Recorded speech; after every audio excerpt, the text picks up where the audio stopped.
أول بنك يصدر شهادة 18% أعلى فايدة مع الارتفاع الجنوني في أسعار الذهب، أعلى فايدة بالبنوك. بس قبل ما نبدأ الفيديو ياريت تدعمنا بلايك للفيديو، تشترك في القناة وتفعل الجرس عشان يوصلك مننا كل جديد.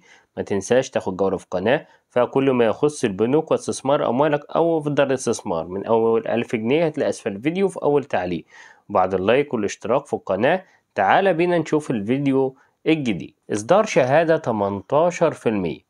الجميع الآن يبحثون عن أعلى عائد بالبنوك، وخاصة بعد زيادة التضخم وارتفاع الأسعار، وخاصة بعد تحرير سعر صرف الجنيه المصري أمام الدولار وارتفاع أسعار الفايدة بالبنوك. في 14 بنك اتخذوا قرار رفع أسعار الفائدة بعوائد مختلفة على شهادات الادخار، خصوصا الشهادات الثلاثية التي يبحث عنها المواطنون، حيث تم الإعلان في وقت سابق من البنك المركزي برفع سعر الفائدة 2%. وهنا بدأت البنوك بالتنافس في رفع أسعار الشهادات الادخارية لجذب المزيد من عملاء، وبدأت تتراوح من بين 16 إلى 17.25%.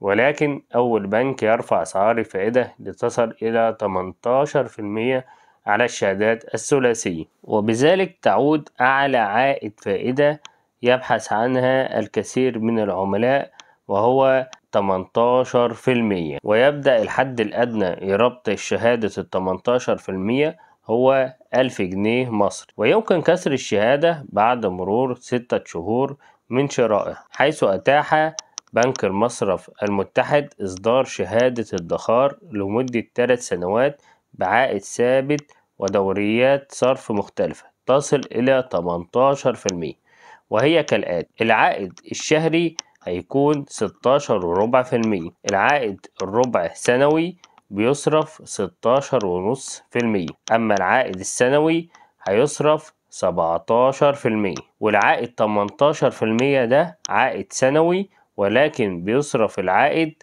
نهاية المدة، أي تصرف مرة واحدة. يعني العائد هيكون على السنة 18% لمدة 3 سنوات، كل سنة 18%، ولكن العائد بيصرف في نهاية المدة مجمعة. فيديو قادم فيديو هام جدا، فما تنساش تشترك وتفعل الجرس ولايك للفيديو وشارك الفيديو.